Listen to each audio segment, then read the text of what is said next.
So in the spring of 2018, my Calgary Flames did not make the playoffs, but the Toronto Maple Leafs did, and they had a chance at revenge at the Boston Bruins, who took them out in heartbreaking fashion in 2013.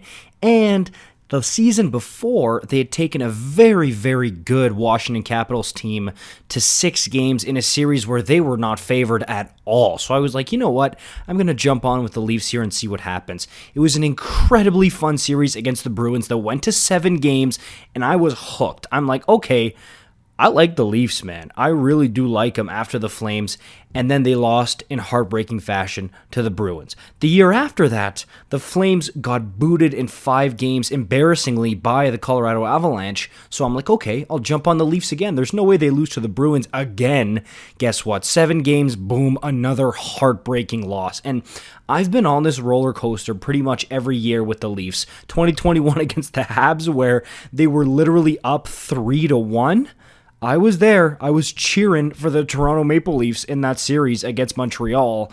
Did not work out. Like, there's been so many embarrassing ones. I don't need to go through the whole list, but it's unbelievable. I don't understand how this is a real thing that keeps happening to them. And again tonight, not only do they lose to the Bruins in a game that they were up 1-0 until the third period in, but they lose it in overtime in heartbreaking fashion. Do you see a trend here? It's honestly comical. When I stop to think about how many embarrassing or painful losses in the playoffs the Leafs have had, or even just in general against like the Lightning, the Bruins, the Blue Jackets, it's comical, and I cannot believe it's real. It like, the joke writes itself with how much it has actually happened to the Leafs. Because whenever somebody cracks a joke or I see a meme about it, I'm like, yeah, it's overblown. That's the joke about the Leafs. They haven't won a series in forever. Yeah, whatever. And then you actually look at the numbers, and it's comical, seriously, how many teams they've lost to in painful fashion.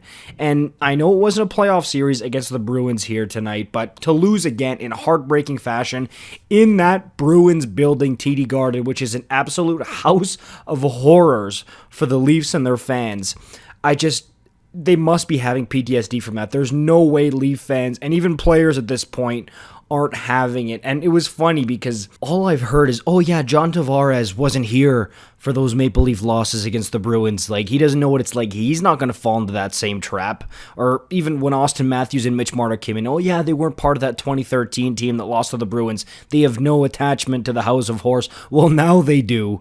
And it just keeps getting deeper and deeper. And I cannot believe, again, like I said, that this keeps happening to them. Like, at some point, something's got to give here. It's just like, it feels fictional at this point. It doesn't feel like a real thing that's happening to a National Hockey League team. It feels like some kind of reverse Disney movie with no hero, like just unbelievable torture for the Leafs and their fans. I don't understand. And again, I know this wasn't a playoff series tonight, but man, Leaf fans, there's no way you weren't feeling some type of flashbacks tonight in that loss to the Bruins. Man, I feel bad for them. And I'll be cheering for the Leafs again in the playoffs, hoping they can make it past that first round. I feel bad for them at this point. Let me know what you think about this in the comments down below. As per usual, see you in the next one. Peace out.